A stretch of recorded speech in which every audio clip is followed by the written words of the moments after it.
সুযোগ্য সুদক্ষ মোহতারাম শাইখ হুজুর সাহেব ইলম, সাহেব আমল, সাহেব আমানত, সাহেব তাকওয়া, সাহেব ফিকির, যোগ্য আসাতেজায়ে কেরাম, আজিজান তুলাবা, এই অঞ্চলের অনেক অনেক উলামায়ে কেরাম, আইম্মায়ে মাসাজিদ, প্রাণপ্রিয় দেশবাসী, মোটামুটি শীতের রাতের যথেষ্ট পরিমাণ অতিবাহিত হয়ে গেছে। ঝিনাইদহ জেলা সদরের হাজারো লাখো মানুষের মধ্য থেকে আল্লাহ পাক রব্বুল আলামিন সাময়িক জান্নাতের বাগানে বসার জন্য, কিছুক্ষণের বাসিন্দা হওয়ার জন্য আমাদেরকেই পছন্দ করে ডেকে নিয়ে এসেছেন। আয়া নেহি হো বুলায়া গয়া হো, ইচ্ছা মতো আসি নাই, আল্লাহ ডেকে নিয়ে এসেছেন। ইচ্ছা মতো যদি আসতাম তাহলে আমরা ছাড়াও আরো অনেক মানুষ আসতে পারত। মেহেরবান আল্লাহ পাক যাকে ভালোবেসেছেন, পছন্দ করেছেন, যার ইহকাল ও পরকালের কল্যাণ ও কামিয়াবি মঞ্জুর করেছেন, তাকেই আল্লাহ পাক ডেকে নিয়ে আসছেন। রব্বুল আলামিনের এই সুনিপুণ নির্বাচনে নির্বাচিত হতে পেরে আমরা একটু শুকর আদায় করি, আলহামদুলিল্লাহ।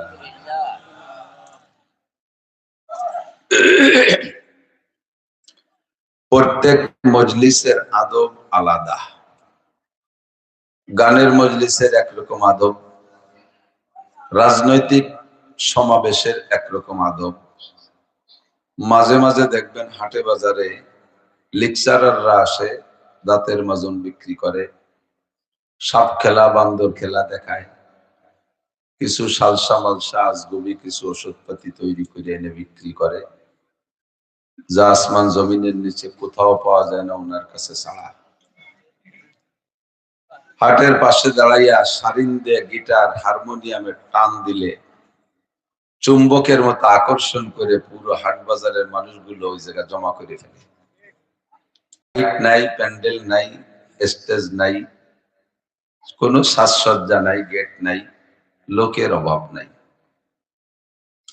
ও জায়গারও একটা আদব আছে, সামনে দিয়ে কিছু লোক বসে থাকে, পিছন দিয়ে বেশিরভাগ মানুষ দাঁড়ায় থাকে। আর কোরআনের মজলিসের আদব হলো, হযরত ওমর ইবনে খাত্তাব রাদিয়াল্লাহু তাআলা আনহু বাইনামা নাহনু ইনদা রাসূলিল্লাহি সাল্লাল্লাহু আলাইহি ওয়াসাল্লাম, উলামায়ে কেরাম মুহাদ্দিসিনে কেরাম জানে হাদিসটির নাম হাদিসে জিবরাইল। হযরত ওমর বলেন, আমরা হুজুরের সামনে বসা ছিলাম, এমন করে প্রতিনিয়তি আমরা হুজুরের সামনে বসি। তো হুজুরের সামনে বয়ান শুনতে, হিদায়াতি কথা শুনতে যখন বসি, তখন আমাদের আর হুজুরের অবস্থাটা কেমন হয়, যেন চুম্বক আর লোহার আকর্ষণ। সমতল একটা জায়গা, একটা টাইলসের উপরে অথবা সুন্দর সমতল একটা টেবিলের মাঝখানে 1000 পাওয়ারের একটা চুম্বক লোহা রাইখা, টেবিলের সব জায়গাতে যদি ছোট ছোট টুকরা লোহা রাখা হয়, এই টুকরা লোহাগুলো জায়গায় থাকতে পারে না, চুম্বকের আকর্ষণে যাই একটার সাথে একটা মিশতে থাকে। নবী আলাইহিস সালাতু ওয়াসসালাম যখন বয়ান করতেন, তখন আমাদের আর হুজুরের মাঝে লোহার চুম্বকের চাইতে বেশি আকর্ষণ হয়ে যেত। নুরানি রোহানি বয়ান, নতুন নতুন তাজা ওহীর বয়ানে আমরা যে যেখানে বসতাম সেখানে বসে থাকতে পারতাম না, শুধু সামনের দিকে আগাইতাম। আগাইতে আগাইতে আমাদের দুইজনের মাঝখানে একটা আঙ্গুল ঢুকানোর ফাঁকা থাকতো না, গরম হোক আর শীত হোক। ইসতলা আলাইনা রাজুলুন শাদীদু বায়াদিস সিয়াব ওয়া শাদীদু সাওয়াদিস শাআর, এমন একটা মজলিসের ভিতরে একদিন আচানক একটা লোক উদয় হলো। মানুষ কি উদয় হয় না, মানুষের আগমন ঘটে। চন্দ্র সূর্য তারকা উদয় হয়, মানুষ আসে। কিন্তু হযরত ওমর বলতে বাধ্য, আমাদের মাঝে একটা লোক উদয় হলো। কেন বললেন? চন্দ্র সূর্য উদয় হলে যেমন দুনিয়াটা আলোকিত হয়ে যায়, এমনিতেই হুজুর আলাইহিস সালাতু ওয়াসসালামের নূরানি চেহারার উজ্জ্বলতায় মজলিসটা আলোক উজ্জ্বল ছিল। লোকটা আসার কারণে যেন আরো আলো বেড়ে গেল, তাতে মনে হয় যেন চন্দ্র বা সূর্যের মতো কিছু একটা উদয় হলো। অথচ চন্দ্র সূর্য নয়, এক ব্যক্তি। ব্যক্তিটার অবস্থা কেমন ছিল? শাদীদু বায়াজিস সিয়াব, গায়ের কাপড় এত সাদা, জীবনে এরকম সাদা দেখিনি। আবার শাদীদু সাওয়াদিস শার, মাথা এবং মাথার চুল এবং দাড়ি এমন কালা, এরকম কালো দেখিনি। লা ইউরা আলাইহি আথারুস সফর, যে লোকটা আসলেন এক পরের খাদে বলতেছেন ওয়ালা ইয়ারিফুহু মিন্না আহাদুন, আমরা কেউ তাকে চিনি না। অথচ আমরা ব্যবসা বাণিজ্য করি, একেবারে গাজা পর্যন্ত মানুষ চিনি, শাম পর্যন্ত চিনি, ইয়ামান পর্যন্ত চিনি, ইরাক ইরানের মানুষ চিনি, আর এই আরবের মানুষ তো চিনি, বেশিরভাগই চিনি। এমন একটা প্রসিদ্ধ চেহারাওয়ালা মানুষ, তারে চিনবো না? তাহলে নিশ্চয়ই লোকটা আরো দূরের থেকে আসছে। আর যখন লোকটা দূরের থেকে আসে তখন অবশ্যই তিনি মুসাফির।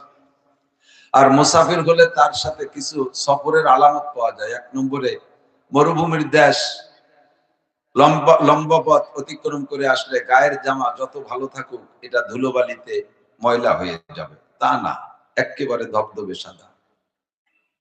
মরুভূমির ভিতর দিয়ে পথ চললে উড়ন্ত ধুলোতে আউলো কেশ, বাউল বেশ, চুল দাড়ি সব এলোমেলো হয়ে যায়, তাও না, মনে হয় যেন পাশে কোন বাড়ি নিকটে, ওখান থেকে একেবারে তেল টেল মাখাইয়া চিরুনি করে আসছে। মুসাফির হলে তার হাতে একটু ব্যাগ ব্যাগেজ থাকে, অতিরিক্ত সামান থাকে, তাও কিচ্ছু না, একেবারে খালি হাত। আবার আমরা কেউ তারা চিনি না, কত দূর থেকে আসছে আল্লাহ জানে। তো লোকটা এসে পিছনে অনেক জায়গা পাইলেন, যথেষ্ট জায়গা, মদিনাতে সে সময় খোলামেলা জায়গার অভাব নেই। তো লোকটা পিছনে অনেক জায়গা থাকতো, পিছনে বসলেন না, উকি মারে দেখতেছে মাঝে কোনো ফাঁকা আছে কিনা। তো মাঝখানে কোনো ফাঁকা পাইলেন না, আরো গলা উঁচিয়ে দেখলেন হুজুর আলাইহিস সালাম আর সামনে সবচেয়ে নিকটে যে সাহাবা হযরত সিদ্দিক আকবর আবু বকর রাদিয়াল্লাহু তাআলা আনহু, দুইজনের মাঝখানে একটা সিট খালি আছে, আর সব ঘন হয়ে গেছে। তো উনি মাঝখান দিয়ে হাত ঢুকায় ফাড়তে সামনে এসে হাত্তা জালাসা ইলা নবী সাল্লাল্লাহু আলাইহি সাল্লাম, হুজুর আলাইহিস সালামের সামনে বসে গেলেন। বসার অবস্থাটা কেমন ছিল? ফাসনাদা রুকবাতাইহি ইলা রুকবাতাইহি ওয়া ওয়াযা কাফাইহি আলা ফাকিজাইহি। বসার অবস্থাটা ছিল উনি এসে হুজুরের হাঁটুর সাথে হাঁটু মিশিয়ে দিয়ে বসলেন। আর ফাঁকা নাই তো, পিছনে একজন, সামনে আর বসতে যতটুকু লাগে, হাঁটুর সাথে হাঁটু মিশিয়ে দিয়ে বসলেন। আর ওয়াজা কাপ্পাইহি আলা ফাকিজাইহি, নিজের হাত দুটো রানের উপরে রাখলেন। মুহাদ্দিসিনে কিরাম বলেন রানের উপরে রাখার ব্যাখ্যা, হুজুরের রানের উপরেও রাখতে পারেন অথবা নিজের রানের উপরেও রাখতে পারেন। যদি নিজের রানের উপরে রাখে এটা সর্বোচ্চ আদব, আর যদি হুজুরের রানের উপরে রেখে থাকে তাহলে সেটা কেন? সেটা হলো হুজুরের মনোনিবেশ ওনার দিকে যাতে পরিপূর্ণ পড়ে, দৃষ্টিটা যাতে হুবহু পড়ে, এই জন্য, আর হুজুর যাতে এদিক ওদিক খেয়াল না করে, এই উদ্দেশ্যে হুজুরের রানের পরও হাত রাখতে পারে। আপনি যখন আমার সামনে বসে কথা বলবেন আর আমার গায়ে হাত দিয়ে বসবেন, তখন আমার দায়িত্ব এসে যায় যে আমি অন্যদিক খেয়াল না করি, যাতে আপনার দিকে আমি খেয়াল করি। হয়তো এই মনোনিবেশ আর খেয়ালটা তৈরি করার জন্য এই অবস্থাটা সৃষ্টি করেছেন। কারণ বক্তা কথা বলবে আর শ্রোতা এদিক সেদিক মুখ জাকাজাকি করবে, তাতে কথা ভিতরে ঢুকবে না। বক্তা আর শ্রোতা সেম কোয়ালিটি অফ খেজুর গাছ আর কলস। আপনাদের এদিক খেজুর গাছ কেটে রস বেরোয় না? খেজুর গাছ কাইটা কলস পাইতে রস ধরে। তো কলসটা যদি অনেক লুজ করে ঢিলা করে ঝুলাইয়া পাতে, তাহলে বাতাসে ধাক্কা খায়, কাকশালিকে ঠেলা ধাক্কা দেয়, রাতের বেলা চামচিকে, বাদুর, কাঠবিড়ালি এরা ঠেলা ধাক্কা দেয়। রস যতই পড়ুক ভিতরে ঠিক মতো যাবে না, বাইরে বাইরে এদিক সেদিক পড়বে বেশি, ঠিক না? তো এই রস যদি পাইতে হয় তাহলে কলসটা পাতার সিস্টেম কি? নালি বলে নাকি, ওই কুঞ্চি দিয়ে যেটা বানায় নালি, এই নালিটা কলসের মুখের মধ্যে ঢুকাই দিয়া টাইট করে পাততে হবে, যাতে বাতাসে আর কাকশালিক আর চামচিকে বাদুরে ঠেলা ধাক্কা দিতে না পারে। রস যা পড়বে সব যাতে টিলের মধ্যে পড়ে। বক্তারা একটা খেজুর গাছ, মুখ একটা নালি, শ্রোতারা কলস। যদি এটা টাইট করে পাতা থাকে তাহলে যা পড়বে সব ঠিলে কলসের মধ্যে যাবে। তাই যে গুড় হবে, জাউ হবে, রস হবে, ইত্যাদি ইত্যাদি, যা যা এক গ্লাস এমনিও খাতে পারবেন, বেশি খাতে পারবেন, নানান উপকারিতা আছে। আর যদি ঠিলে ডারে ঢিল করে পাতেন আর মাঝে মাঝে আবার মুখ মারিয়ে দেন বাদাম, চানাচুর আবাই দিয়ে জাবাই দিয়ে যদি বাড়ি ধুড়ি দিতে, তালি রস পড়েই যাবে, কিন্তু টিনের পেট ভরবে না। খালি হাতে আসছেন, খালি কলস নিয়ে চলে যেতে হবে। এই মনোনিবেশ তৈরি করার জন্য ভদ্রলোক এসে সামনে এভাবে টাইট করে কলসটারে পাইতে হুজুরের মুখের দিকে তাকায় বসছে। বৈশা জিজ্ঞাসা করতেছেন, ইয়া মুহাম্মদ আকবিরনি আনিল ঈমান। আবার একটু ফাঁকে আরেকটা অংশের একটু ব্যাখ্যা করি। হুজুরের হাঁটুর সাথে হাঁটু মিশিয়ে দিয়ে বসলেন। হাঁটুর সাথে হাঁটু মিশাইতে কেমন বসা লাগে? হ্যাঁ, কিভাবে বসলে মেশে? দুইজন যদি হাঁটু খাড়া করে বসে তাহলে হাঁটুর সাথে হাঁটু মেশে, তবে মাপে দুইজন এক সাইজ হতে হবে। একজন যদি হয় 7 ফুট আর একজন যদি হয় 5 ফুট, তাহলে 7 ফুটিয়ালার হাঁটু 5 ফুট মাথার দ্বারা চলে যাবে না? তাহলে হাঁটুর সাথে হাঁটু মিশবে না। আর দুইজন যদি আসন দিয়ে বসে, এই সাধুকের মতো আসন দিয়ে বসে, তাহলে 7 ফুটিয়ালার হাঁটু ভেসালের বাসের মতো কদ্দূর চলে যাবে, আর 5 ফুটিয়ালার হাঁটু তার কোলের মধ্যে পড়ে যাবে, মিশবে না। একজন যদি হাঁটু যেভাবে পারছে বসছে, আর একজন যদি পা দুটো এইভাবে টান টান টান খাড়া করে দিয়ে বসে, সোজা টান টান করে দিয়ে বসে, তাহলে হাঁটুর সাথে হাঁটু মিশবে? একজনের হাঁটু আর একজনের পায়ের তলা। একটা কায়দাই আছে বসার, সেটা হলো হাঁটুর সাথে হাঁটু মিশিয়ে দিয়ে বসতে, সেটা হলো আলা হায়াতিত তাশাহুদ আত-তাহিয়াতুস সূরাতে বসা। কথা কন, এই জিনিসটা বোঝা গেছে কিনা? হাদিসে আসছে হাত্তা জালাসা ইলা নবী সাল্লাল্লাহু আলাইহি ওয়াসাল্লাম ফাসনাদা রুকবাতাইহি ইলা রুকবাতাইহি। হুজুরের হাঁটুর সাথে হাঁটু মিশিয়ে দিয়ে বসেন। বলেন নাই যে হাঁটু খাড়া করে দিয়ে মিশাইছে, নাকি আসন দিয়ে মিশাইছে, নাকি আত-তাহিয়াতুস সূরাতে বসছে, কোনটা বলে নাই। কিন্তু আমরা সকলে বুঝে ফেলেছি, আমার মনে হয় এখানে বুঝতে কের বাকি নাই, আমরা সকলে বুঝে ফেলাইছি কিভাবে বসছিলেন। অনুমান হয়, বলবেন না একটু? নামাজের সূরাতে, ঠিক না? এটা বোঝা গেছে কিনা? আপনি জীবনেও বুখারী শরীফ পড়েন নাই, আপনি কোনোদিন ক্লাসে পড়েন নাই, জাস্ট আমি এতটুকু বলার দ্বারাই আমার মতো আপনার মতো সাধারণ মানুষ, জেনারেল শিক্ষিত মানুষ অথবা মূর্খ মানুষ, আমরাই বুঝে ফেলাইছি যে এভাবে বসছিলেন আত-তাহিয়াতুস সূরাতে। তাহলে বড় বড় হক্কানি রব্বানি উলামায়ে কেরাম, আবু হানিফা, শাফি, আহমদ, মালিক, যারা জীবনটা এই ধর্মের পিছনে, যারা জীবনটা কুরবানি করেছেন কোরআন হাদিসের পিছনে, তারা এর ভিতরে ডুবইয়া আরো গোপন গোপন তথ্য বের করতে পারে কি পারে না? इत्तिबाए अबू हनीफा की सनद जिंदा में है, इत्तिबाए अबू हनीफा की सनद जिंदा में है, शाफी होता है योगर से निकल जाने के बाद, उंगलियां जब सल हो जाए मालिकी होता है यो, हम बोली होता है दुर्रा पीठ पर खाने के बाद, हम बोली होता है दुर्रा पीठ पर खाने के बाद। জীবন শেষ করে দিয়েছে, কেউ জেলখানার ভিতরে, কেউ হিজরত করে ঘর বাড়ি ছেড়ে আরেক দেশে চলে গেছে, সিরাত কোরআন হাদিসের ভিতরে ডুবাইতে যাইয়া। তাহলে সেই সমস্ত উলামায়ে কেরাম আরো কত কঠিন কঠিন মাসালা বের করতে জানেন। সেদিকে যাব না, সংক্ষেপ কথা হলো, তাহলে আমাদের অনুমান বসছিলেন কিভাবে? আত-তাহিয়াতুস সূরাতে, ঠিক না? এভাবে বসলেন। বসার পরে হাদিসের লাস্ট অনেক দূর, অনেক লম্বা কথা, গোটা জিন্দেগীর আলোচনা হাদিসের ভিতরে। তো শেষে যখন ভদ্রলোক চলে গেলেন, চলে যাওয়ার পরে হযরত নবী আলাইহিস সালাম জিজ্ঞেস করছেন সাহাবায়ে কেরামদের কাছে, আতাদরুনা মান হাযা? আপনারা কি আমার ভাষা বুঝতেছেন? একটু হাই হুই সারা শব্দ দিয়েন, নালে মনে হয় যেন কিছু আছে টছে না, নাকি আমার বাড়ি গোপালগঞ্জ বলে রাগ হয়ে কথা বলছেন না? আল্লাহু আকবার। সাহাবায়ে কেরামকে জিজ্ঞেস করছে, আতাদরুনা মান হাযা? যিনি এসেছিলেন চলে গেলেন, চেনো তোমরা?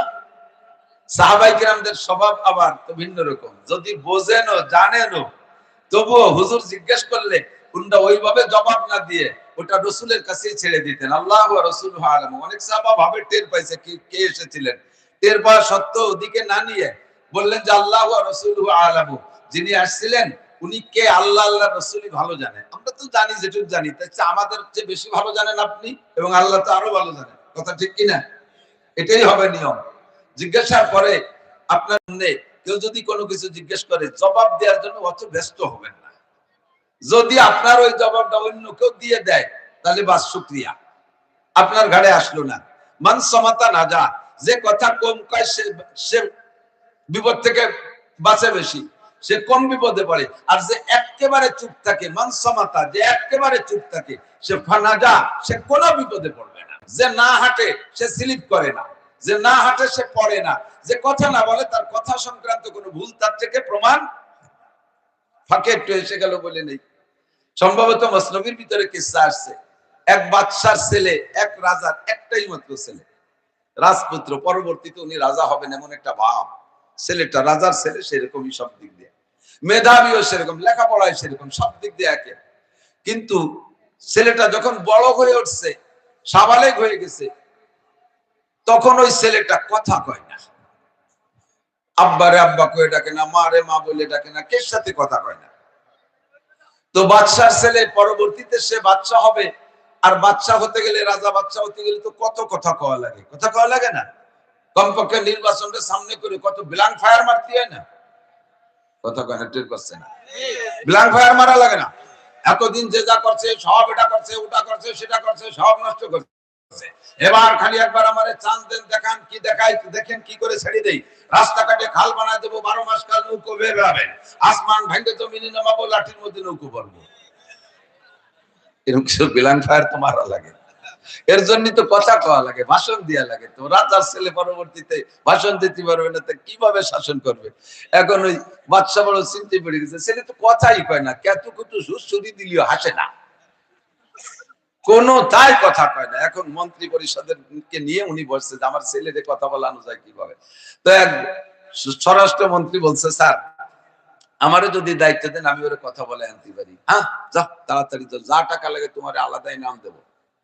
তো উনি সিদ্ধান্ত নিয়েছে, কয়েকজন সেনাবাহিনীর কয়েকজন সদস্য নিয়ে, বন্দুক রাইফেল নিয়ে, ছেলেকে নিয়ে জঙ্গলে যাবে পাখি শিকার করতে, বা হরিণ মরিণ যা পায় শিকার করবে। শিকারে গেলে ওই শিকার দেখলে কিছু না কিছু কথা বলা লাগে, কিছু না কিছু কথা বলা লাগে। ওই যে গেল, ওই যে গেল, এরকম তো কিছু কোয়া লাগে।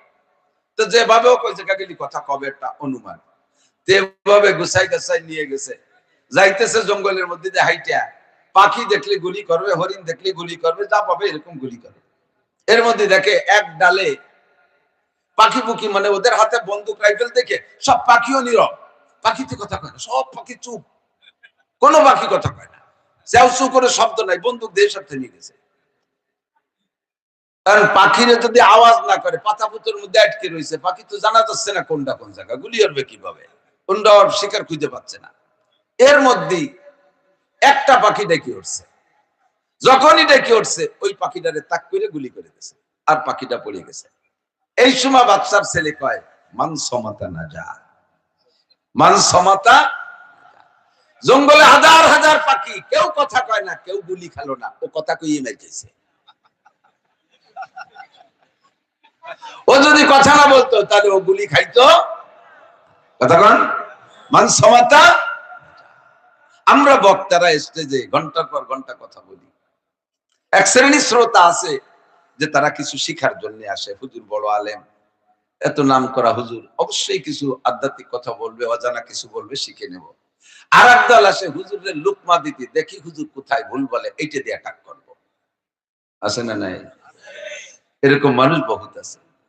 তো দুইটা ওয়াজ করলাম, তার মধ্যে মুখ পিছলে যদি দুই একটা কথা বেরোই যায়, তা আপনি লুকমা দেবেন কে? আপনি তো চুপ করে বসে রয়েছেন, আপনার তো ভুল আর ভয় নাই। আর এতক্ষণ কথা বলতে গেলে কত হিসাব করে কথা লাগে, বর্তমান প্রেক্ষাপট আরো কত বেকায়দার। আমরা গোপালগঞ্জে মানুষ, বাইরে বেরোলি বারে টেনশনের মধ্যে, তাই আল্লাহ হাসিনের সাথে দাওয়া আমারও না দেয়, এ দুশ্চিন্তায় থাকি। এক কলেজের প্রফেসর ওয়াজের দাওয়াত দিচ্ছে, কয় হুজুর আমরা অমুক অমুক হুজুরে পাইছি, আপনি আমাদেরকে 1 ঘন্টা সময় দেবেন, মাগরিবের থেকে সন্ধ্যা পর্যন্ত। কি কইছে? 1 ঘন্টা সময় দেবেন, মাগরিবের থেকে সন্ধ্যা পর্যন্ত। আমি বললাম, স্যার মাগরিব কয়টায় আর সন্ধ্যা কয়টায়? সরি হুজুর, মাগরিবের থেকে ইশা পর্যন্ত। আমি বললাম, একটা কথা কইছেন তাই ভুল করলেন, আর আমি 2 ঘন্টা ওয়াজ করি, এর মধ্যে 5-7টা ভুল হতেই পারে। লোকমা দেন কে? কয় যে আমি তো অবশ্যই কোনোদিন দেবো না লোকমা। মুফতি আরিফ বিল্লাহ সাহেব হুজুর চার দোকানে বসা, সাথে আনুষঙ্গিক আরো পুরো মানে আগে যারা চা খাচ্ছে তারাও বসা। এর ভিতরে একজন এসে হুজুরের কাছে মাসালা জিজ্ঞেস করছে, হুজুর মসজিদে মোবাইল পকেটে বাজে উঠলে, পকেটে মোবাইল মসজিদে তাড়াহুড়া করে বন্ধ করতে মনে নেই, এরকম হয় না অনেক সময়? আর মোবাইলের ভিতরে তো কত ধরনের রিংটোন, আমার মোবাইলে ধরেন মমতাজের গান। তো ইমাম সাহেব যখন সূরা ফাতিহা আল্লাহর গান শুরু করছে, আলহামদুলিল্লাহি রাব্বিল আলামিন আর রহমানির রহিম মালিক ইয়াউমিদ্দিন, ইমাম সাহেব আল্লাহর গান গায়, আর আমার মোবাইলে মমতাজের গান গায়, বুকটা ফাটছে যায়, বুকটা ফাটছে যায়। কোন গান শুনবো হুজুর? ওইটা নাই দিয়া কি করবো? মোবাইলের ব্যাপারে পয়সা লাগি। এখন এক শ্রেণীর শ্রোতা আছে, তারা আবার হাদিস ছাড়া মানে না, তাও নরমাল হাদিস না, বুখারীর হাদিস লাগবে। আর একদল আছে আহলে কোরআন, খালি কোরআন ছাড়া মানতে রাজি না, স্লোগানও দেয় কোরআন, কি বলে, আল কোরআনের আলো ঘরে ঘরে জালো, আল কোরআনের আলো সংসদে জালো, হাদিসের নাম কয় না। এ ওরা রাখবে কায়দা। এখন হুজুরির হঠাৎ দিতে হবে কি যে, ওই কোরআন আলারে কোরআন দিয়ে, আর না আহলে হাদিস আলারে হাদিস দিয়ে, আর হাদিস আবার বুখারী শরীফ। আপনারা এই জায়গা যারা আছেন, সত্যি কথা কোন দি, কোরআন শরীফের কোন জায়গা কি মোবাইল লেখা পাইছেন? আমাকে তারেক মুনার বলে ডোনাল্ড ট্রাম্পের নাম পাইছে কোরআন শরীফের মধ্যে। বরিশালে কে হতে কয় হুনলে আসা হে, হুনলে আসা হে, ডোনাল্ড ট্রাম্পের নাম বলে কোরআন শরীফের মধ্যে আছে। কোন পাড়ায়? 31 নম্বর পাড়ায়। তার 30 এর মধ্যে তো নাই। মোবাইলের নাম কোরআন শরীফে আছে, পাইছেন কেউ কোন জায়গায়? বুখারী শরীফে আছে বলে মনে হয়, আদৌ না। তাহলে এই হাদিসের জব, এই মাসালার জব হুজুর কিভাবে দেবে? জিজ্ঞেস করছেন হুজুরের কাছে, হুজুর ভাবতেছে যে ডাইরেক্ট তো কোরআন হাদিসের মধ্যে নাই, যে কোনো ভাবে জড়ায় গড়ায় একটার সাথে মিলাইয়া, যুক্তি দিয়ে মিলাইয়া জব দিতে হবে, যাতে খণ্ডন করতে না পারে। কথা কন? এর নাম হলো কিয়াস। এর নাম কি? কিয়াস। ইমামে আবু হানিফা রাহমাতুল্লাহ আলাইহির সময়, আমার কিন্তু সুর নাই, আর আমি কোনো ব্র্যান্ডে ওয়াজ করি না, ইদানিং তো ওয়াজ চলতেছে ব্র্যান্ডের ওয়াজ, Siddiqui brand, Ayubi brand, Ansari brand, Charmonai brand. আমার কোনো ব্র্যান্ড নাই, আমার হলো ক্লাস ব্র্যান্ড। যেভাবে ছাত্রদের ক্লাসে পড়াই ওইভাবে। আল্লাহ, ইমামে আবু হানিফা রাহমাতুল্লাহ আলাইহির সময় একটা মাসালা নিয়ে পেঁচ বেঁধে গেছে। এক মহিলার স্বামী কঠিন উগ্র, মানে তরকারি রান্না করলে ওই সামান্য নুনের ব্যাস কমেই বউরে তো পিটেবেই পিটেবে, এরপরে তরকারির বল ধরে ডিশ ধরে মাথায় ডালি দেয়। গরম ডালি পুড়তি পুড়তি পিঠের পিঠ গাল টোল সব পুড়ি চুলি উঠে গেছে গরম ডালির ঠেলায়। তো এমন এক বেকায়দা, রমজান মাসে তার স্ত্রী রোজা রাখে, সেও রাখে, আর রমজানের রাতে রান্নাটা তো 99% সন্ধ্যার আগেই রান্না হয়ে যায়, ঠিক না?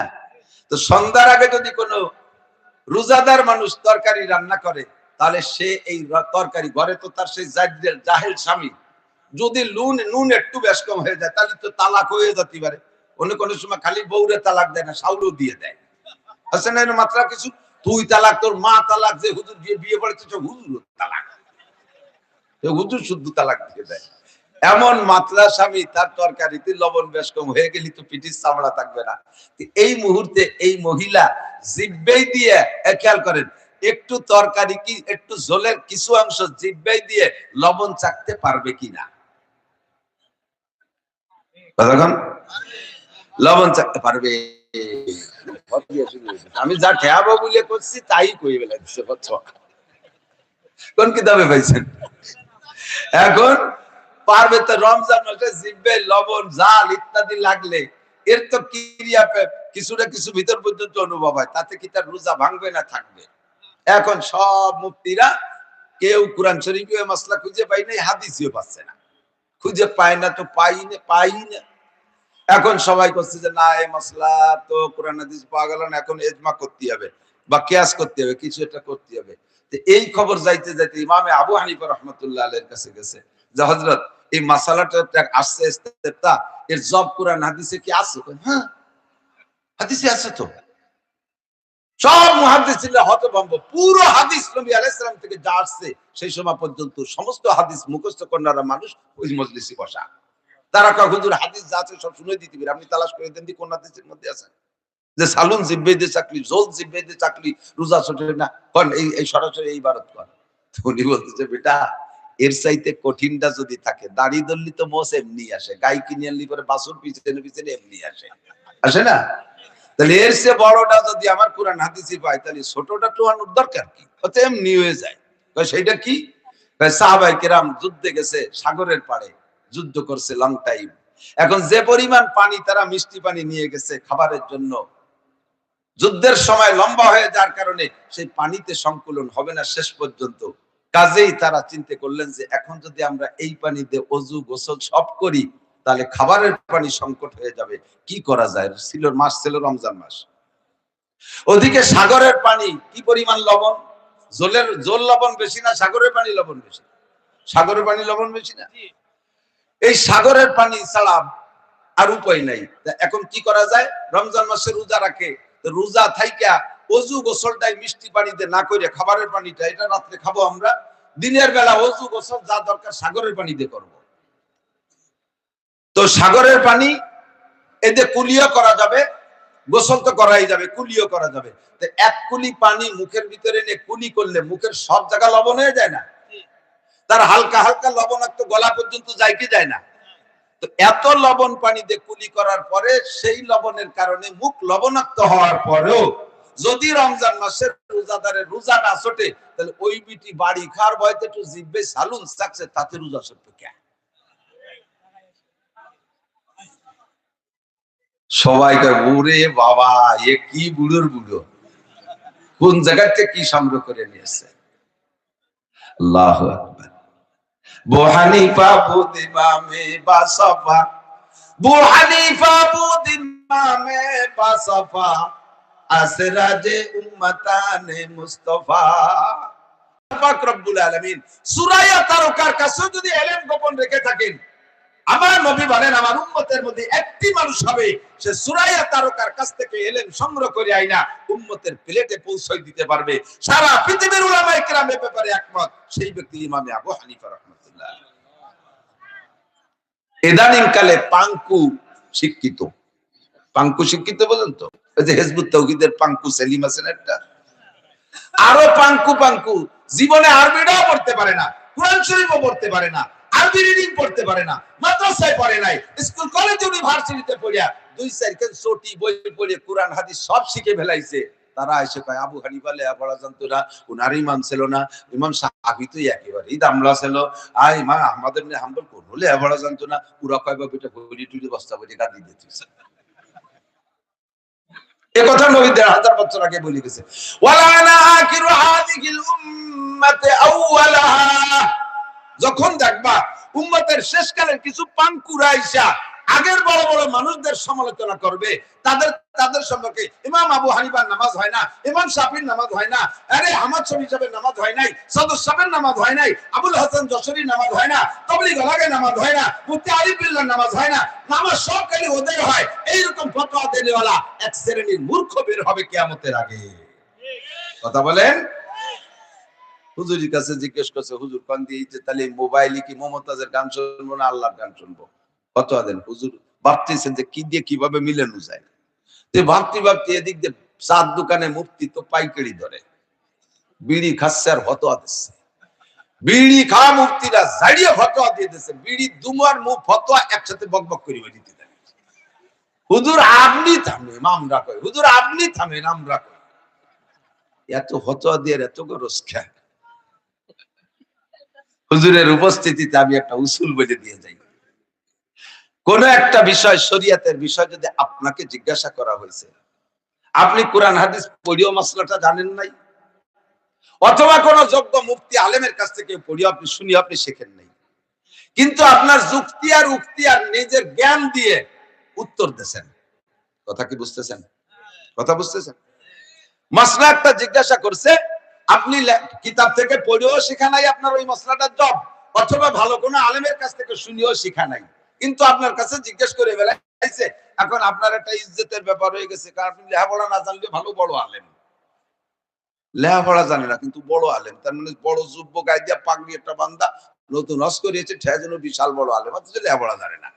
এত বড় মানুষ আমার কাছে জিজ্ঞেস করছে, যদি না কতিবাড়িতে ইজ্জত থাকে না, এই ইজ্জত বাঁচানোর জন্য জবাবেরটা দিয়েছেন যুক্তি দিয়ে, কিন্তু আসলে মিলে গেছে, সহি হয়ে গেছে, এটা কোরআন হাদিস অনুযায়ী জবাব দিয়েছেন, অথচ আপনি পড়েন নাই। কথা কি বুঝছেন? যদি শুদ্ধ হয়, অশুদ্ধ পড়ে, যদি আপনি শুদ্ধ জবাব দেন, তবু আপনার একটা কবিরা গুনাহ হবে। আপনি জবাব দিয়েছেন না, এতে একটা কবিরা গুনাহ হবে। কবিরা গুনাহ হবে, আমি শুদ্ধ জবাব দিছি, আসেন বলে দেই কেন হবে। আমার ছোটবেলায় দেখেছি, সে সময় এত ডাক্তার তো ছিল না, ডাক্তার তো কম ছিল, আর এত অভিজ্ঞতা মেশিন পাতি তো কিছুই ছিল না। একটু এই যে কানে দিয়ে একটু বইয়ের সাথে একটু অন্য একটু লাগানো যেটা ওই ছিল খালি, আর এক্স-রে ছিল, বেশি কিছু ছিল না। এই আল্ট্রাসাউন্ড, ইসিজি আরো কত তত আবিষ্কার হয়েছে, কিছু ছিল না। আগের ডাক্তাররা চিকিৎসা করতে কিভাবে, যে রোগী গেলে এরকম আপনার সকালে পায়খানা বকসা বকসা, তাই না? আপনার ঘুমের থেকে ওঠার পরে চোখ জ্বলে, এই নারী ধরে কত না মনে আছে নিমরবে, ঠিক না? এক ডাক্তার কম্পাউন্ডার নিয়ে রুগী দেখতে গেছে, যাইয়া রুগীর এদিকে রুগীর হাত ধরিয়া ওইরকম বলতেছে, তুমি কি খাইছ? রুগী একটু অচেতন অচেতন ভালো বল, ও তুমি সকালে খই খাইছো না? খইছো না তো কই, তুমি সকালে খই খাইছো? তো কয় যে সব বাড়িওয়ালার কাছে, হ্যাঁ খই খাইছে। তো এই খই খাওয়া কথা ডাক্তার ওই নারী ধরে বলে দিয়েছে, তুমি সকালে খই খাইছো। বাড়িওয়ালারা যতটা আশ্চর্য হয়েছে, তার সাথে বেশি আশ্চর্য হয়েছে কম্পাউন্ডার। আল্লাহু আকবার, আমার ডাক্তার কত বড় অভিজ্ঞ, এইভাবে নারী ধরে বলে দিল খই খাইছে। কারণ বাড়িতে বেরোয় আসার পরে ওই সাইজের ডাক্তার তো বেরোয় আসার পরে কম্পাউন্ডার ডাক্তারে বলতে, স্যার আপনি কিভাবে নারী ধরে টের পেলেন যে খই খেয়েছে? নারীর মধ্যে কি খই খই খই খই এরকম কিভাবে? আলো গাদা, ওই নারীর মধ্যে খই খই আর কি, একদিকে নারী ধরতে আর বিছানের দিক তাকাতে কি পড়িয়ে আছে, দেখলাম যে খই পড়িয়ে আছে, কয়ে দিছে লেগে গেছে। মুফতি আজম এমবিবিএস ডাক্তার এফআরসিএস। পরে 2-3 দিন পরে কম্পাউন্ডারে পাঠাইছে ডাক্তার, যে যে রুগীটার উন্নতি অবনতি কি দেখি এলো, আর উনিও দেয়টাই কিরামতিতে টুটতে হবে, আর হাত ধরে বিছানে তেমন কিছু দেয় না, খাবার তাজা তাই কবে। তো দেয় যে রুগী যেখানে শোয়া ওই জায়গায় স্যান্ডেল একখানা আর একখান নাই, স্যান্ডেল খাইছো তাই না, এই জন্য নারী মোটা মোটা। যে রুগীরে নাক দিয়ে পাইপ দিয়ে সেলাইন খাওয়ানো লাগে, সে বলে স্যান্ডেল খাইছে। কইলেই বাড়িওয়ালারা আছে ধুমসা মার মারিয়ে নাক মুখ ফুলোই ঘটায় ফেলাইছে। ও মায়ের খাইয়ে কান্তি কান্তি যাইয়ে ডাক্তারের কাছে, এই না তোমার ব্যাগ, ওই 7-8 ডাক্তার শেখবো না, তো নাক মুখ ফলছে, শেখবো না তো ওই জন্যই। আমি কলেন যেন নারী ধরে বিছানে দিচ্ছে কোথায়, আমি কইছি আমার মায়ের শুরু হচ্ছে, তা কি কইছিস? কলাম যে স্যান্ডেল খাইছো। তা খলিকে কয় যে স্যান্ডেল একখান আছে আর একখান নাই, আর খাবারটা কিছু ভেলানো দেই না, তা কি করবো? এই এলো ছিল ডাক্তারি কথা কর।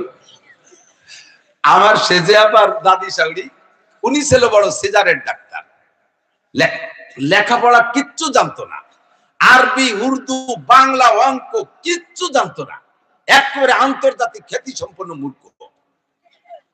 এই বুড়ির সাহস ছিল খুব, মানুষের যে কোনো জায়গায় বড় বড় বিস্ফোড়া হলে উনার কাছে নিয়ে গেলে উনি অপারেশন করে দিত। গরুরে এরকম বড় বড় বিস্ফোড়া বাগি 4-5 জন 10 জনের ঠেসে দিত, বুড়ি অপারেশন করে দিত। ওনার অপারেশনের হাতিয়ার ছিল বোতল ভাঙ্গা কাঁচ, কেসি মেসি কিছু না, ছুরি চাকু না, বোতল ভাঙ্গা কাঁচ ঠেসে দিত, পোজ দিত, বস কেটে যেত, ঠাসা দিত, বস করে পোজ পটা খানিক বের হয়ে যেত। মানে ওই গুঠো কয় নাকি, শুকনো গোবররে কি কয় দিই গুঠো না, এই গুঠো বুড়ায় নিয়ে ছাই ওই দিয়ে বেঁধে দিত, তাতে শতকরা 50টা রুগী ভালো হতো, আর 50টা রগ মক্কাটি কুটি ভঙ্গু ভাঙ্গায় বেহায় থাকে, কিন্তু পয়সা করি নিত না। সেই আমলে এই ডাক্তারি করে বাঁচিয়ে গেছে।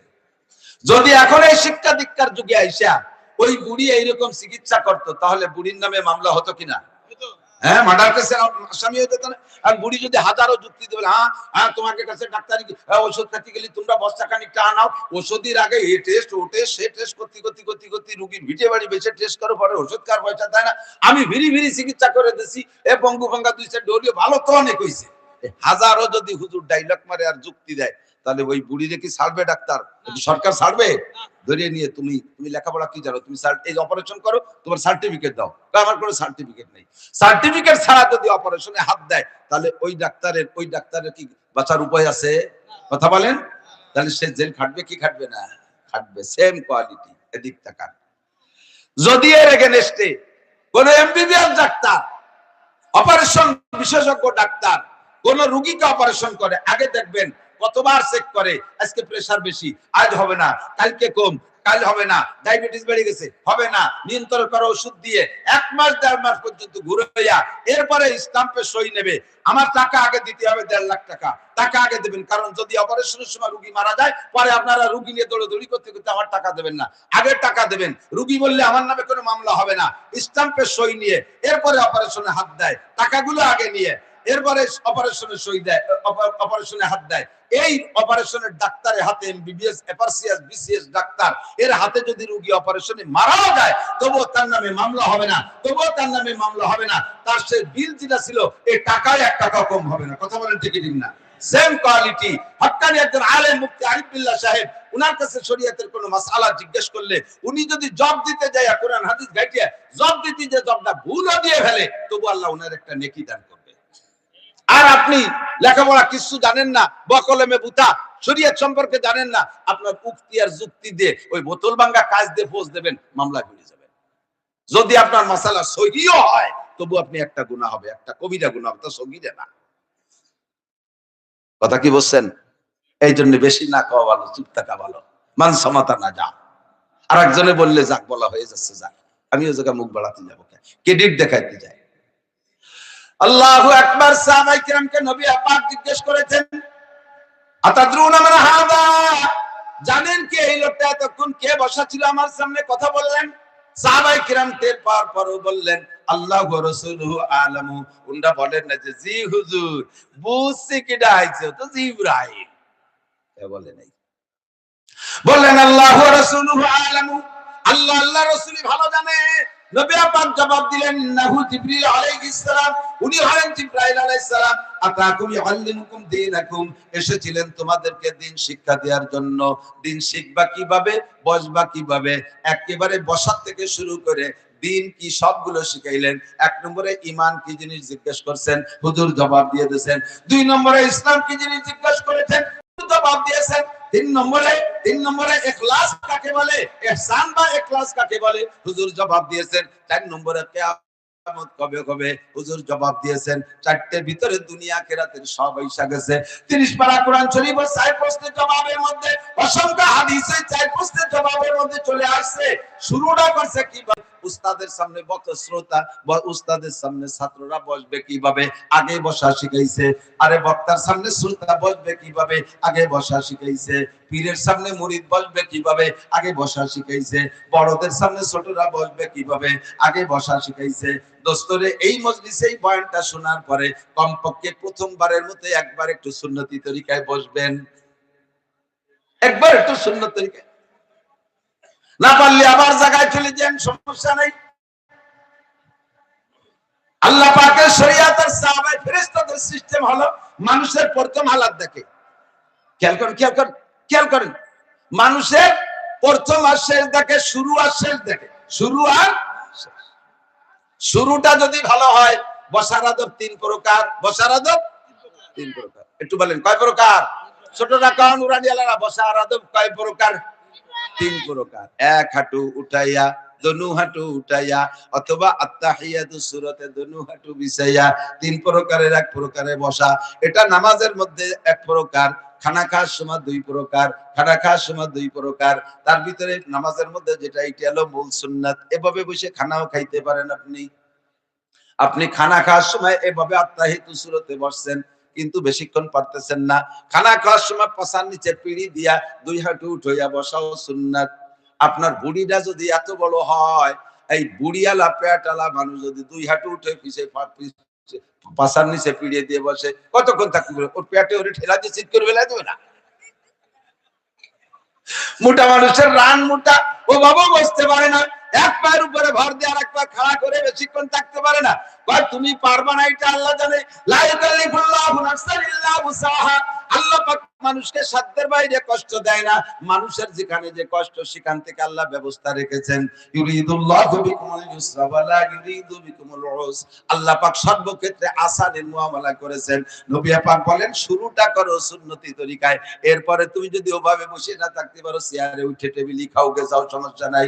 দরকার হয় সামনে একটা টুল নিয়ে যেভাবে পারো বসে খাও, তুমি তারপরে প্রয়োজন হয় দরকার হয় শুয়ে শুয়ে খাও তবুও, কিন্তু শুরুটা করো তুমি বসার সুন্নত 3 তরিকার এক তরিকায়। রাতের বেলা ঘুমানোর সময় কিভাবে ঘুমাবেন? ঘুমানোর সময় আপনি মুহাম্মাদি ফিগার বানায় ঘুমাবেন। মুহাম্মাদি ফিগার, আমার দিক দেখেন, মুহাম্মাদি ফিগার কাকে বলে? আমার বডির দিক তাকাইলে বুঝবেন আমি যেভাবে ভাঁজ দিয়ে আছি, এই অবস্থায় যদি উত্তর দিক মাথায় দিয়ে শুই বাংলাদেশের থেকে, আরবিতে লেখে ডান পাশ দিয়ে, আরবিতে ডান পাশ দিয়ে লেখে, পশ্চিম দিক কিবলামুখী হয়ে শোয়া হবে। ডান কাতে পশ্চিম দিক কাতে শুইলে সিনাটা কিবলার দিকে থাকবে, মুখটা কিবলার দিক থাকবে, কিবলামুখী হয়ে শোয়া সুন্নাত। এবার মুহাম্মাদি বডি বানাইয়া, মুহাম্মাদি বডি মানে হাতে যদি এভাবে রাইকে আপনি কাতে শোন, দেখবেন আপনার বডির মধ্যে মুহাম্মদ শব্দ লেখা হয়ে গেছে। মাথা মিম, আর এই কেনুর থেকে এই ভাঁজটা হা, পাশার এই মোড়টা আর একটা মিম, হাঁটুর নিচে এইটু পা সহ দাল, মিম হা মিম দাল মুহাম্মদ। বলেন না সুবহানাল্লাহ। মুহাম্মাদি ফিগার বানায় আপনি শুইছেন, এভাবে আপনার ঘুম এসে গেছে। এরপরে ঘুমের পরে কি আর ওইভাবে থাকে নাকি সবাই? কেউ বুট হইয়ে, কেউ শীত হইয়ে, কেউ কায়ত হইয়ে, কেউ লুঙ্গি গলার সাথে বেঁচে গেছে, কেউ প্যান্ট খাটের নিচে চলে গেছে, কত ভ্যারাইটি ভাবে শুইছে। ফেরেশতারা আপনার ওই শুরু শোয়াটা দেখে খাতায় ভিডিও করে লিখে চলে গেছে। আবার সকালবেলা ফজরের আযান হইলে শুনে যখন উঠছেন, আলহামদুলিল্লাহিল্লাযী আহইয়ানা বাদামা আমাতানা ওয়া ইলাইহিন নুশুর, ওই সময় সে ফেরেশতারা আপনার শেষ কথাটা লিখবে। রাতের বেলা শুতে শুতে গড়তি গড়তি খাটের তলে চলে গেছেন, তাও ফেরেশতারা দেখবে না, শুরুটা দেখবে আর শেষটা দেখবে। আপনার অবস্থার শুরুটা দেখবে আর শেষটা দেখবে, শুরুটা দেখবে আর শেষটা দেখবে।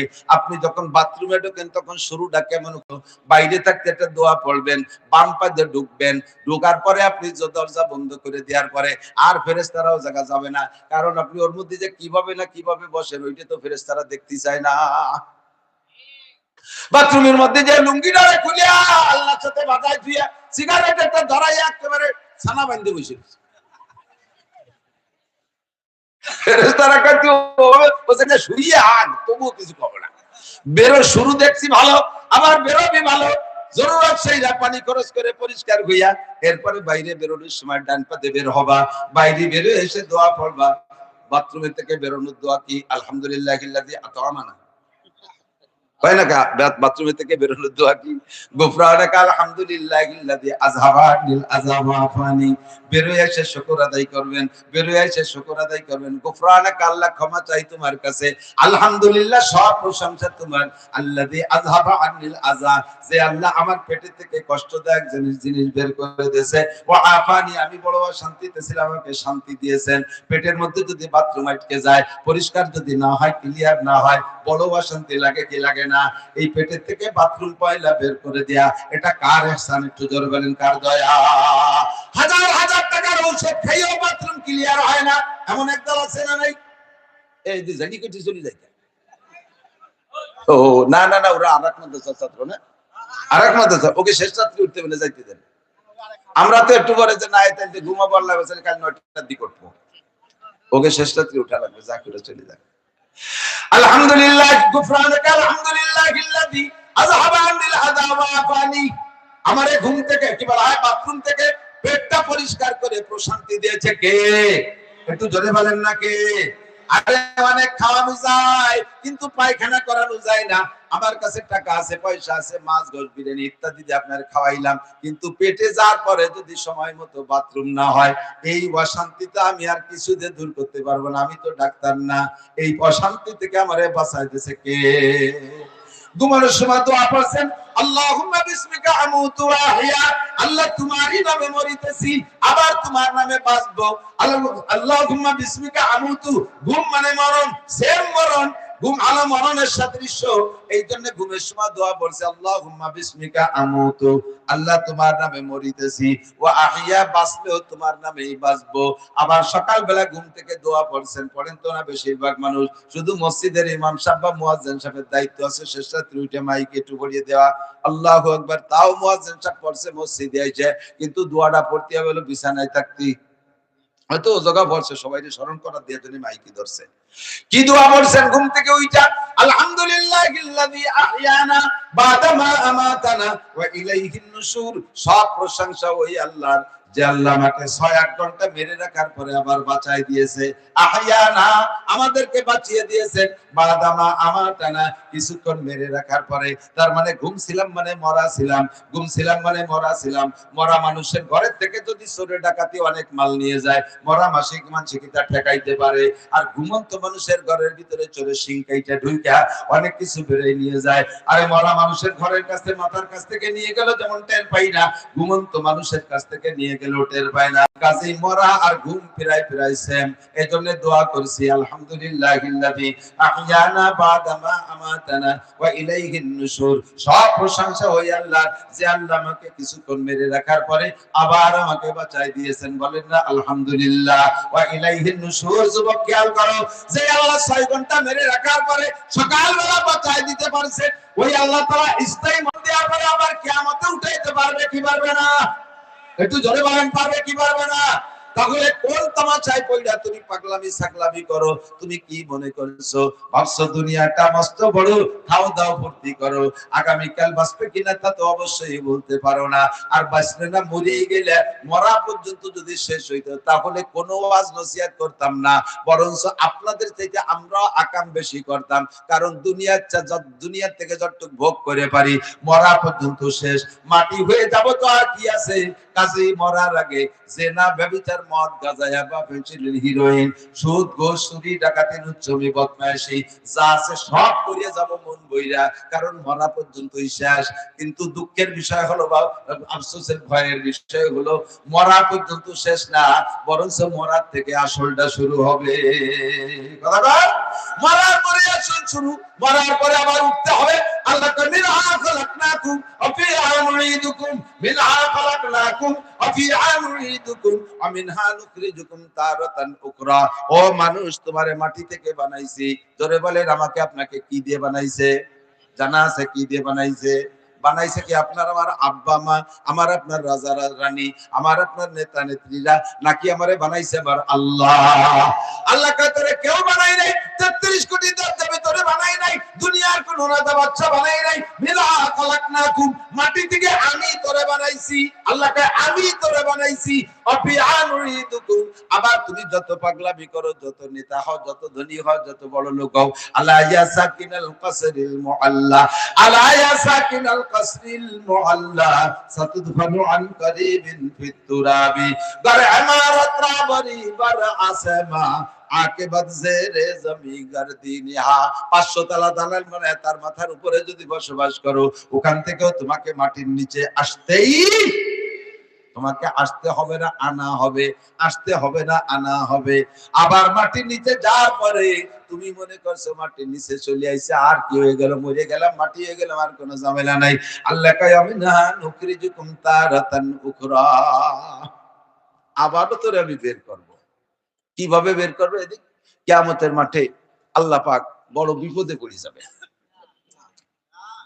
কারণ এই সে আদম থেকে মানুষ মরা শুরু হচ্ছে, কিডা কোন জায়গা মরি রয়েছে মনে রাখা সম্ভব নাকি? আর হাসরের মাঠে আল্লাহ নরমালি একটা ডাক দেবে, কে কোন জায়গা মরছি আমি তো তালাশ করে পাচ্ছি না, একটু উঠি আয়, এরকম কবে না? একটা হিসাব নিকেশ আছে, পরে আবার দরকার হয়ে চলে যাচ্ছে, একটু উঠি আসুন, আমি তো খুঁজে পাচ্ছি না, কিডা বাংলাদেশে মরছি, কিডা ইন্ডিয়া মরছি, কিডা কোন চায়না জাপানে মরছি, আমি তো তালাশ করে পাচ্ছি না, আগান বাগানে, একটু উঠি আয়। আল্লাহ তো তেল মেরে কবে না, আল্লাহ নুখরিজুকুম, আমি বের করে ছাড়বো, কোন জায়গা পলায় থাকতে পারবি না। আমি না নুখরিজুকুম তারাতান উখরা। হে নারী আর পুরুষ, পাগলামি করিস না, একটু সামলাইয়া যা। যুবকরা রাস্তায় চলাফেরা, আমি তো ভদ্র হয়ে যাও। ওয়ালা তামশি ফিল আরদি মারাহা, ইন্নাকা লান তাখরিকাল আরদা ওয়া লান তাবলুগাল জিবালা তুলা। আল্লাহ কে জমিনের উপর দিয়ে অহংকারের সাথে গুতা বাইরা, ধাক্কা বাইরা, অহমিকার সাথে চলিস না। তোর পায়ের ধাক্কায় এক মুঠ মাটিও সরে না। তুই পাহাড়ের চাইতে উঁচু হইতে পারিস নাই। তোর চাইতে বহুত বড় বড় বিটা মানুষের মারতে আমার একটা পয়সাও লাগে নাই। হায়াত কিবা খুলাসাতুল আম্বিয়া, খুলাসাতুল আম্বিয়া একটা কিতাব, ওর ভিতরে লিখছে উজ পহলানের নাম শুনছেন আপনারা? উজ নাম শুনছেন? উজ পহলান, ওর নাম হলো উজ, আইন ও জিম উজ। ওর মার নাম সফুরা, ওর বাপের নাম উজ। ওর নানার নাম আদম আলাইহিস সালাম, আদম আলাইহিস সালামের মেয়ে সফুরা, সফুরার ছেলের নাম উজ। আদম সন্তানের ভিতরে ওর চাইতে বড় জোয়ান জন্ম নেয় নাই। ও লম্বা ছিল 3600 গজ, 3.5 কিলোমিটার। ঝিনাইদহ শহরে ঢুকলি ওরা সুতি দিয়া জাগা হতো না। যে লোকটা 3.5 কিলোমিটার লম্বা হয় ও লোকটাই 1 কিলোমিটার চওড়া হয়। আমি 3.5 হাত লম্বা, 1 হাত চওড়া না? তাহলে যে লোকটা 3.5 কিলোমিটার 3600 গজ মানে 3.5 কিলোমিটার, 3.5 কিলোমিটার লম্বা 1 কিলোমিটার চওড়া। আল্লাহু আকবার। ও যদি এক ওয়াক্ত পায়খানা করে দামরাই কজন তলে গড়ি মরি যাব। ও জোরে পেশাব করে দিলে আমরা বাইচে চলে যাব নদীতে। ওটা মরছে না কি বলে, আছে না মারা গেছে? একটু বলে আছে না মারা গেছে?